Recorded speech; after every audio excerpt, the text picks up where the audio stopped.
The Honourable Leader of the New Democratic Party.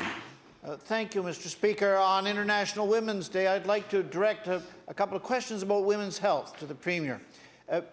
4 years ago, the program of in-person prenatal courses had its funding discontinued by the province, and this was a great concern for people, because this was a place where soon-to-be parents could meet other soon-to-be parents and ask questions of an instructor. And that program was replaced with an online program. But in January, that online program was discontinued.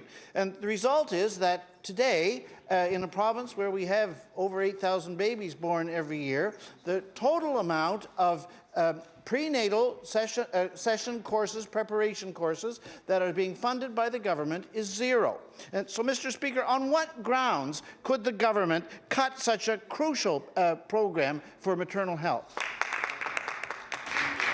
The Honourable Premier. Thank you, Mr. Speaker. I want to thank the honourable member for the question. Mr. Speaker, I will look into why that program would have been changed. Mr. Speaker, I don't have the details associated with it, but I do want to agree with the honourable member. Mr. Speaker, many of these prenatal classes during, Mr. Speaker, the 9 months that our mothers and daughters are carrying our children, Mr. Speaker, is an important part, but also the important relationships that happen after the child has been born, and the relationship between mothers who share their experiences back and forth. I know for many of them these are lifelong friendships and people they rely on when they have concerns and questions. So I take the question from the honourable member, and I will see what I can do to find out to get him an answer. The Honourable Leader of the New Democratic Party. Mr. Speaker, I appreciate the Premier's answer. Now, last month in Antigonish, midwifery services were suspended.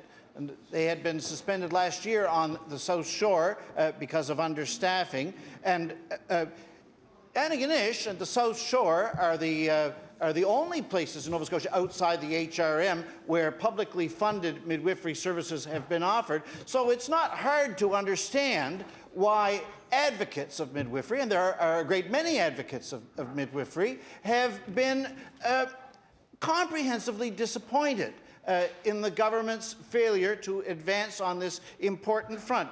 Mr. Speaker, when a government has lost ground on midwifery and has cancelled prenatal programming, how can they be taken seriously when they talk about regarding the importance of mental health? Of women's health. The Honourable Premier. Thank you, Mr. Speaker. I want to thank the honourable member for the question. The issue of midwifery that he talks about, Mr. Speaker, is an important service, Mr. Speaker, that should be offered in communities across the province. We have expanded in the 2 communities that he referred to.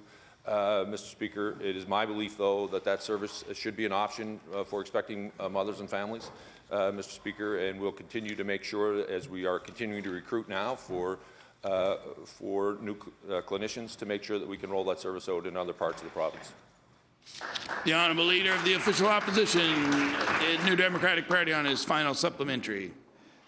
When the government's 3-year sexual violence strategy expired, funding for trauma-informed therapeutic counselling in places like Yarmouth or Truro or Antigonish came to an end. This was funding that allowed hundreds of women to receive this counselling who would not otherwise have received it. The result is that today, in those communities where that counselling is continuing, it's being funded by the local fundraising efforts of the women's centres.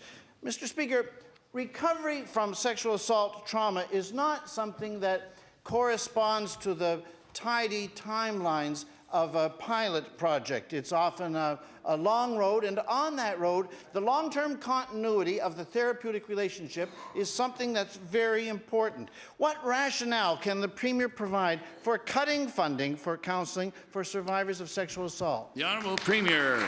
Speaker, I want to thank the honourable for the question. Mr. Speaker, he was referring to a program that was in place that was part of the 2013 election campaign, where we put 3 years of funding available, Mr. Speaker. When that funding was coming to an end, he would know those services are being provided in other departments, some through the Department of Health. We know there's still more work to do. I can tell you the Deputy Premier, the Minister, or the member from Colchester North is continuing to make sure that we ensure that we provide the same service in the Truro area. Mr. Speaker, we know that has to be there. We're continuing to provide that training. But let me tell you that we are continuing to provide support for women and children, Mr. Speaker, who are suffering from sexual violence. It's unacceptable in any of our homes, Mr. Speaker. It's unacceptable in any of our communities. And we as a government are the first government, Mr. Speaker, to have dedicated funding, and we will continue to make sure across department disciplines, Mr. Speaker, that we all have a role to make sure that we deal with this issue.